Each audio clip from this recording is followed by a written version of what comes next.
Hello, my name is Jonathan Downham, and I'm an advanced critical care practitioner in intensive care in the UK.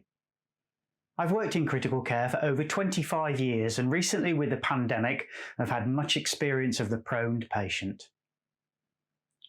I'm going to discuss what is ARDS, how we treat it, why do we prone, when do we prone, does it work, and what is new.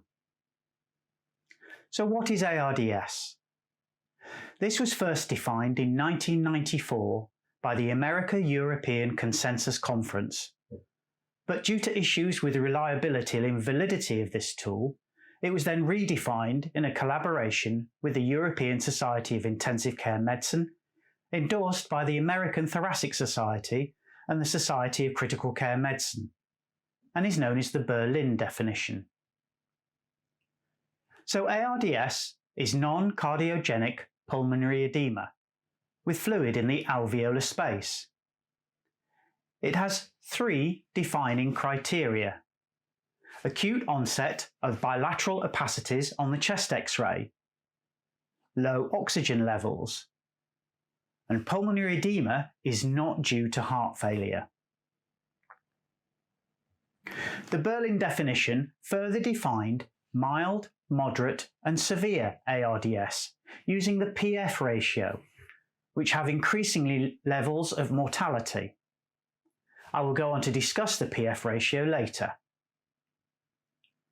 ARDS can develop after direct lung injury, such as in pneumonia or aspiration of gastric contents, when the alveoli are subjected to damage directly, or because of indirect lung injury, such as in sepsis, pancreatitis, or severe trauma, in which case inflammatory mediators in the circulation will make their way to the lung vasculature. Mortality remains at above 40%. So let us look at the normal alveoli. On the left side of this illustration, you can see the normal alveoli have a thin epithelial layer, and the inside is coated with surfactant. The gas exchange, therefore, can take place very easily across this area by diffusion.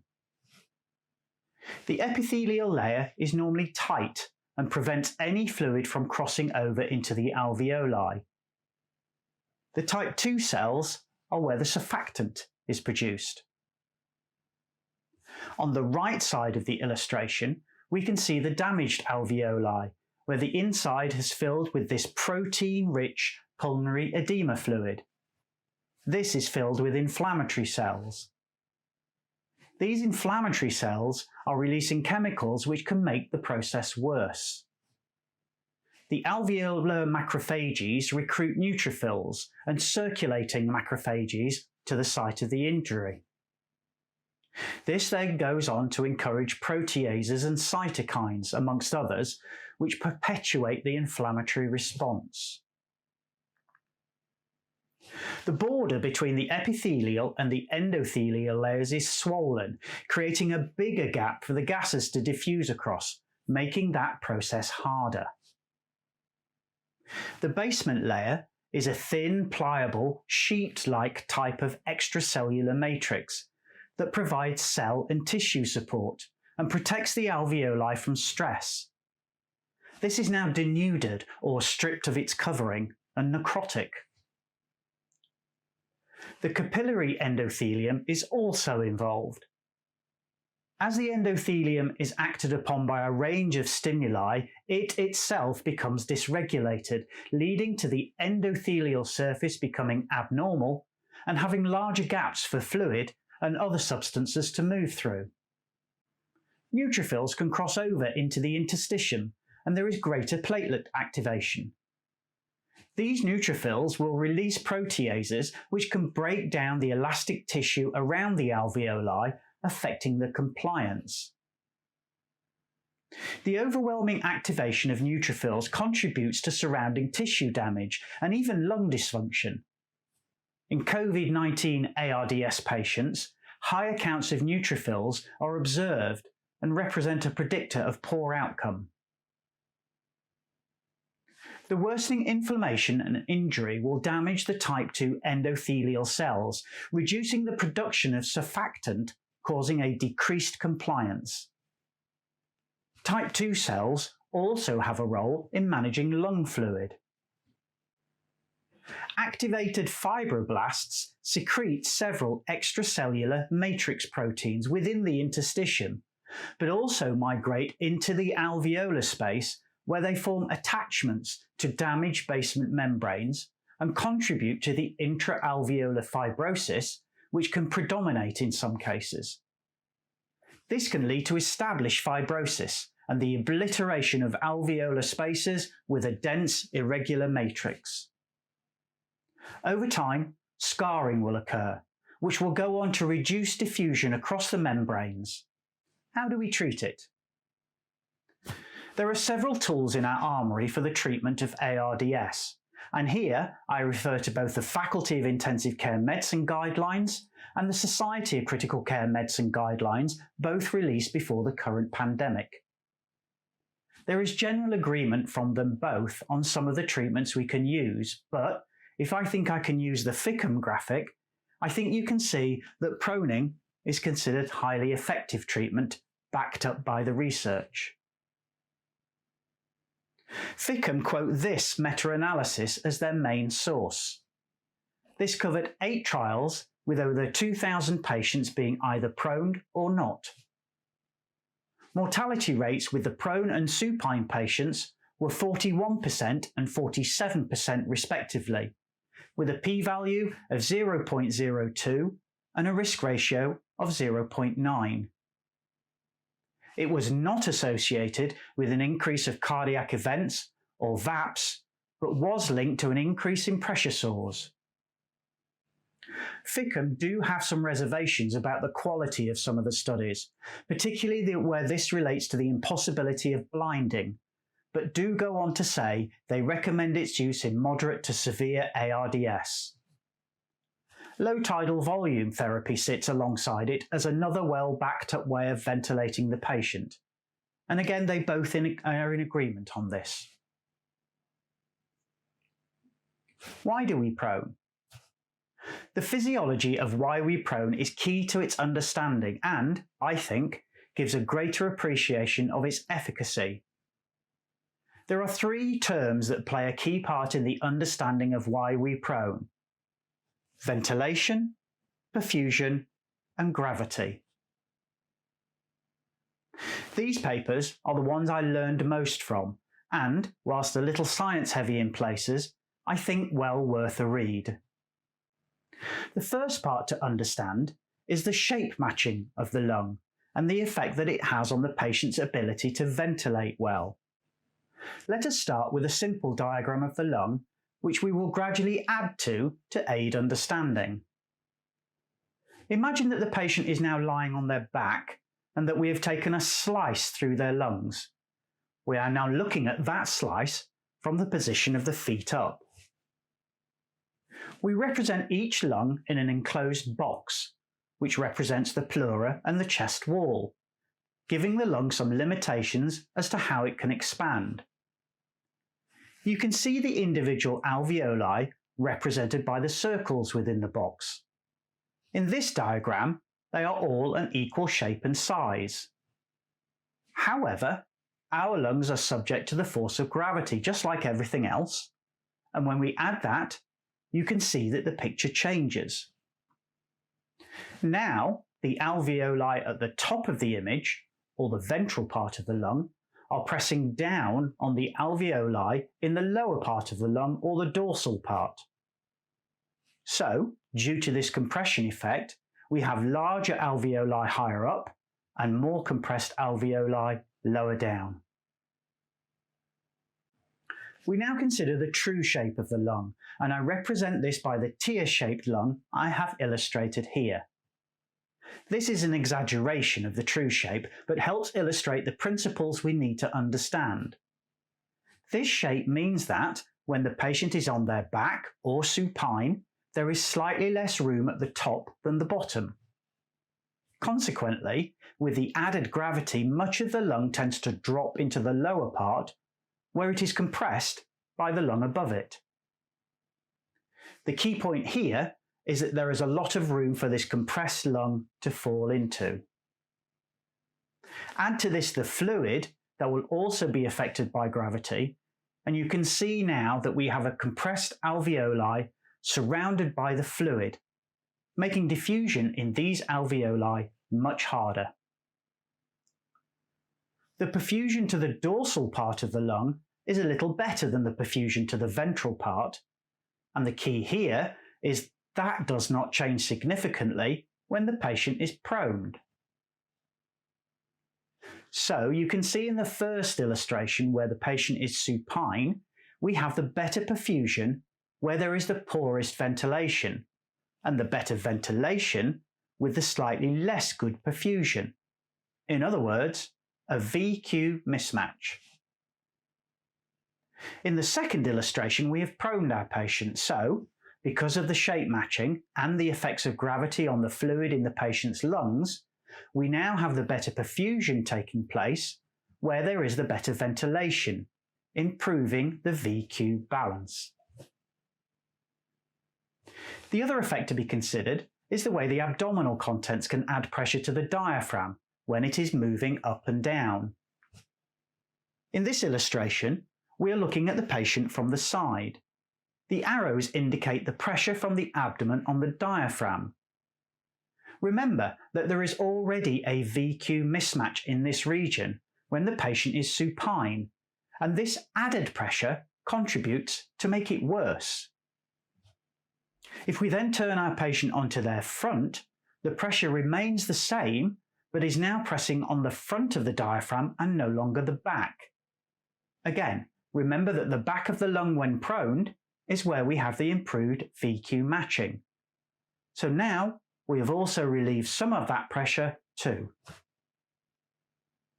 We can also help the patient by placing them slightly head up, which will drop the abdomen the other way, as well as the benefit of effectively sitting the patient up, helping in the prevention of ventilator-acquired pneumonias, much like we do when we try to sit them up to 30 degrees when they're on their back.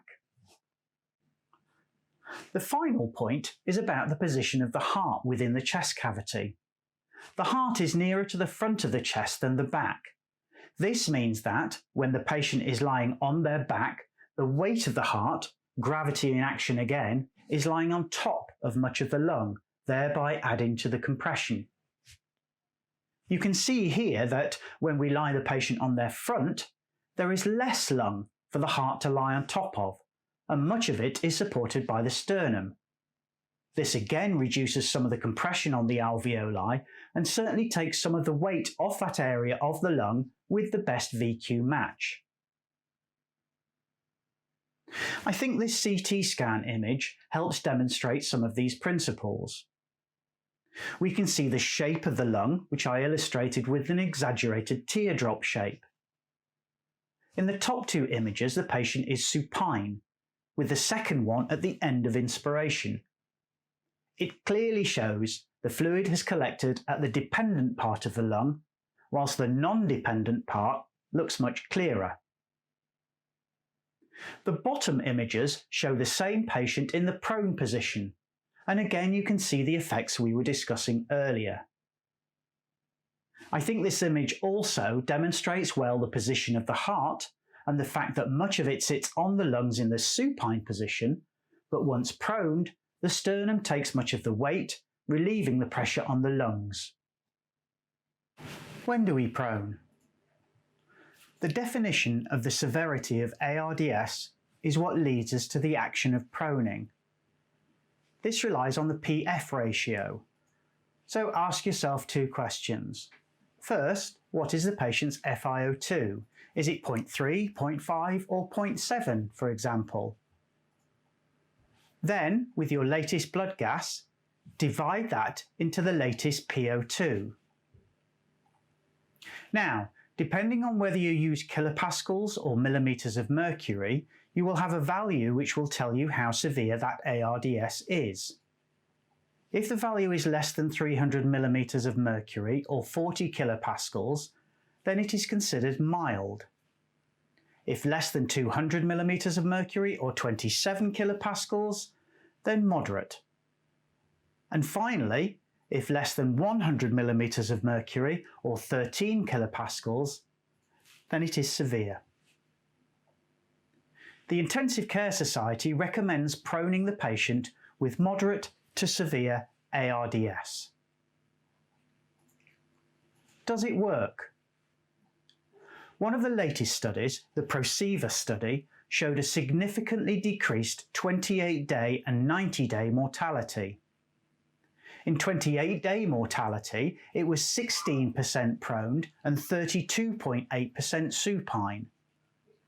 There are several criticisms of this study where, again, blinding is an issue, and the fact that all the centres involved in the study were considered experienced with greater than 5 years of regular proning, and they were all in France. In this meta-analysis of 11 randomised controlled trials, which include 2,200 patients, they found that proning significantly reduced overall mortality, and the effects were more marked in the subgroup which was proned for more than 10 hours. A meta-analysis in 2015 also found it to be a safe strategy. It reduced the need for oxygen in patients with severely impaired oxygenation. It went on to add that it should be started early, for prolonged periods, and combined with a lung protective strategy. What is new? Perhaps one of the key changes to have come about from the COVID-19 pandemic is that more proning is now occurring in the awake, non-ventilated patient, or self-proning. The studies on this practice are limited now, but early signs are encouraging that this practice is a useful one in reducing the number of patients who then go on to be mechanically ventilated. This Italian study of 44 patients proned awake patients for a minimum of 3 hours, with the main study outcome being the variation in oxygenation, the PF ratio, between baseline and resupination. They found that oxygenation substantially improved from supine to prone positioning, and there was some improvement when the patient was resupined, although this was not significant. Interestingly, those patients who did respond had higher CRP and platelet levels than those who did not. Some interesting points are raised in this discussion paper. They note that Gattinoni et al. Postulate that there may be 2 phases of COVID-19 pneumonitis: an early compliant lung stage when awake proning will prove beneficial, and a later non-compliant stage when it may not. The minimum duration of awake proning may also need to be more defined. Expecting an awake patient to stay prone for similar times to the sedation patient is impractical for many reasons. The longest duration in any study so far was 8 hours, and I suspect most patients would not achieve anywhere near this. It would seem sensible then to base studies on what patients can achieve rather than on what we think they should. It also noted that the prone position, because of its effects on the ventilation, may lead to increased secretion clearance, which could further lead to greater aerosolization. Greater care would need to be taken to ensure that adequate PPE is provided in those areas for the healthcare staff. It may be then that there is a place for awake proning, and could certainly have a place in the low resource economies which may have limited access to mechanical ventilation. What is clear is that more studies are needed. All the articles I used for this discussion and a summary of much of what I have said can be found on my website, as well as a recent podcast I recorded discussing the process of educating staff from bench to bedside. You can access this by using the QR code seen here. Thank you.